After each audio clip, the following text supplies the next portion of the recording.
అందరికీ నమస్కారం. Welcome back to my channel.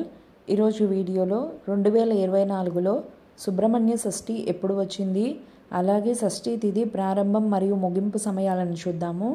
అంతకంటే ముందు ఎవరైతే నా ఛానల్ని ఫస్ట్ టైం విజిట్ చేస్తున్నట్టయితే లైక్ చేయండి, షేర్ చేయండి, సబ్స్క్రైబ్ చేయండి. సుబ్రహ్మణ్య షష్ఠి, దీనినే స్కంద షష్ఠి అని కూడా అంటారు. మార్గశిర శుక్ల షష్ఠినే మనం సుబ్రహ్మణ్య షష్ఠిగా జరుపుకుంటాము. ఈ మార్గశిర శుక్ల షష్ఠి నాడు స్వామివారు జన్మించారు. ఈరోజు స్వామివారిని ఎర్రటి పుష్పాలతో పూజించినట్లయితే చాలా విశేషమైన ఫలితం లభిస్తుంది. అలాగే సుబ్రహ్మణ్య అష్టకం చదివితే చాలా మంచిది.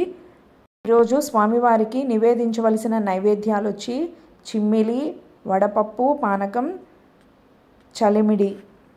ఈరోజు జంట నాగులకు పాలతో నీటితో అభిషేకిస్తే చాలా మంచిది. ఏమైనా జాతక దోషాలుంటే తొలగిపోతాయి.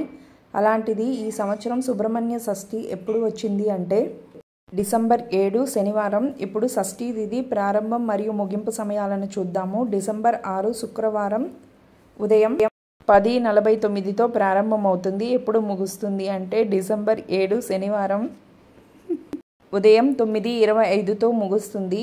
ఇంతటితో ఈ వీడియోని ముగిస్తున్నాను. ఈ వీడియో కనుక మీకు నచ్చితే లైక్ చేయండి, షేర్ చేయండి, సబ్స్క్రైబ్ చేయండి. Thanks for watching.